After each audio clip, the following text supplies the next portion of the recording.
Greetings, everyone. Pete Pardo here from Comic Book Users. Welcome to another episode of the show. We're going to do a little inside the cover today of a little kind of best of 15-year celebration of heavy metal, which came out in 1992. I want to thank Craig Kaminsky for this particular little magazine here. It's called 15 Years of the World's Foremost Illustrated Fantasy Magazine, Heavy Metal. So basically, this came out, like I said, 1992, and it collects various stories going all the way back to 1977. So it's celebrating some of the cool stories that appeared in this magazine in the 15 years of its existence at the time. And let me tell you something, this is wild and wacky from start to finish. There's a lot of content in here, a lot of different stories, some of them pretty short. There's a couple lengthier ones. I just finished the whole thing. I was away on a business trip this week, and in what little spare time I had, I was reading this probably in the morning and at night when I wasn't working. And there's some heavy metal, some weirdness stuff. So publisher Kevin Eastman. Does anybody know if that's the same Kevin Eastman who did Teenage Mutant Ninja Turtles? I don't recall. And I'd like to look this up. But editor-in-chief Julie Simmons Lynch, designer John Figursky, executive director Howard Jarofsky, business manager Walter Garibaldi, and subscription manager Pat Hayward. And you get... and this has got some water damage, Craig. I'm not sure if this was had this under a sink or something like that, but you can tell this this magazine was had some interaction with the elements here. So here you have one of my favorite stories. Actually, the first one is one of my favorites in the whole magazine, Den's Farewell, which by Richard Corbin, and this is somewhat of like an Adam and Eve type of tale. And I'm not going to get into. I'm just going to kind of flip through this book, just kind of see what we have here. You know, some of the stuff. This is for mature readers. Obviously, these are all mainly kind of sci-fi stories, some fantasy as well, a little bit of horror. You got, as you can see, there's a naked lady there. So this is for mature readers only. There's plenty of sex and violence and all that kind of stuff. This one's pretty cool. It's actually one of my favorites. And I really like the artwork on this particular story here. But yeah, there's some sex going on. That guy's getting a BJ right there as we speak. Then you got Earth versus Saturn. That's another interesting tale. And it's amazing how the artwork varies. You know, they had lots of different artists and writers working on heavy metal. And everything was, every issue the ones that I've seen, the artwork just varies from story to story greatly in many cases. And it's kind of cool how they have some, all these different people working on this magazine over the years, and you get all this different feels, different ways to use color. Bourbon Threat, the Parochial Terror. Let's see. That's a pretty crazy one right there. And, it's just... Like I said, lots of violence, lots of sex. Not for the squeamish, most of this. Here you got an interesting splash page right there. And for those of you who are of a certain age, you probably remember Stinky.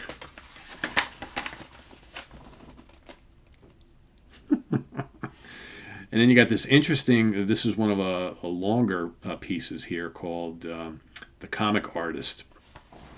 And it's set in like a futuristic society where the government is kind of taking control of the media and most other things. And they try to bring in comic book artists and writers to actually tell the story that the government wants to tell the masses type of thing. So here you have this comic book artist guy who's kind of not all there. And he gets roped into working. He's still trying to hone his craft, but yet based on this whole dystopian society thing, he's kind of losing his marbles a little bit. And so they wind up capturing him, bringing him in. And, the secret police bring him in, and they want him to be one of the many people to write comic book stories that basically deliver the message of the government that's running everything. And at some point, he just kind of doesn't really want to go along with that, right? So he's at odds with the government. It's a crazy, wacky issue with some really interesting artwork, which kind of reminds me of Preacher a little bit. And let me see who drew this. Sometimes it's not always easy to find that information. It doesn't say there. Let me go back to the beginning. Angus McKee. I'm not really quite sure who that is. But this is pretty good. This is a good story, and the artwork is really cool. And again, it reminds me of Preacher. Great DC Vertigo title. Fuck the state, fuck society, fuck everybody, and what's more, I'm not your fucking comrade. Down here, crazy stuff going on in this one. This one just out of control. And then he actually winds up turning into this creature, right? Which is pretty interesting. It takes a turn for even more bizarre towards the end of the story, and he's got a big member, as you can see. Crazy stuff. Craig, this is crazy stuff. What else? What else is worth checking out here? There's all sorts of other stuff here. Here's some another story here. Again, you can see how different the artwork is from story to story, which I think was the point. And you get a fair amount of black and whites. The Adventures of Glenn Dykstra is the next one. This is kind of weird. This is like, all right, almost like you have a Rorschach type of character here.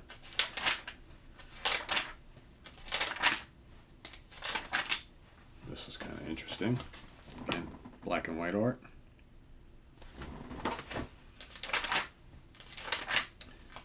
That's kind of a long one. And Juan Jimenez does A Matter of Time, which is this next one.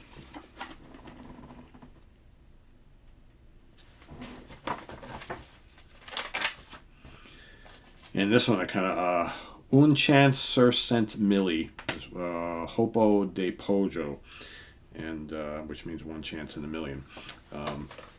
This is kind of cool. This reminds me of old school, like almost like Disney strip type of thing. This is kind of another wacky little tale, very old school.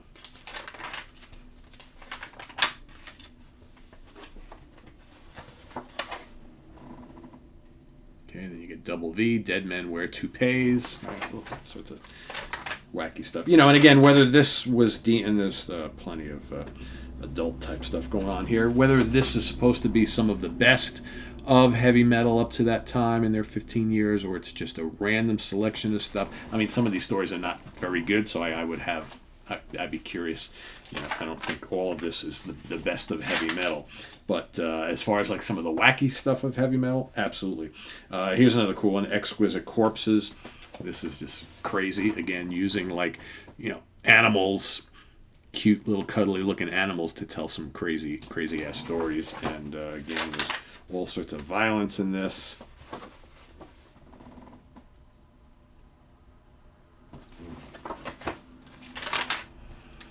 And then Manuel Montano, and here, tons of nudity here. This is another wacky and crazy one.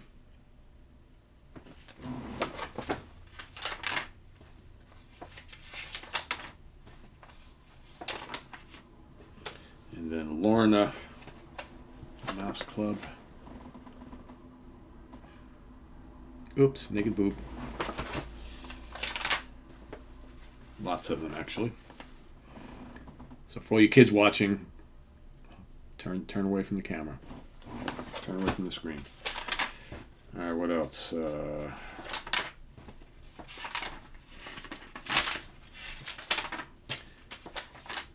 we got the final story, which is also pretty weird.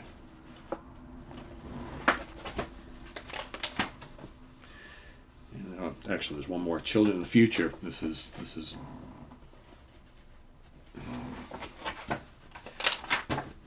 And the giant octopus comes, or it's like an octopus creature. All right, comes after her.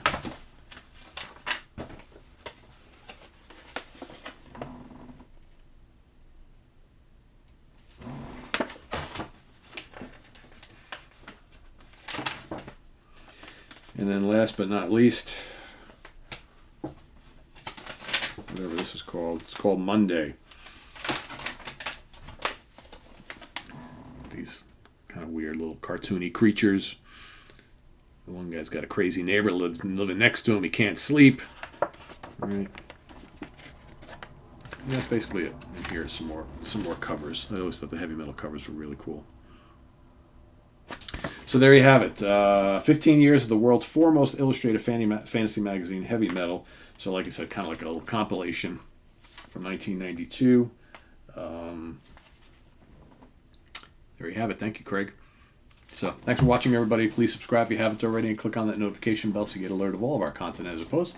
And please do hit the like button before you leave. We got another episode coming up on Wednesday. Wild Bill and myself will be bringing some more lunacy for you, some comic book love with all sorts of interesting tidbits, and I believe we might have another drawing from Bill, I think. So stay tuned for that coming up this Wednesday. And I am Pete Pardo. Have a good week, everybody. See you soon here on Comic Book Geezers. Take care. Bye-bye.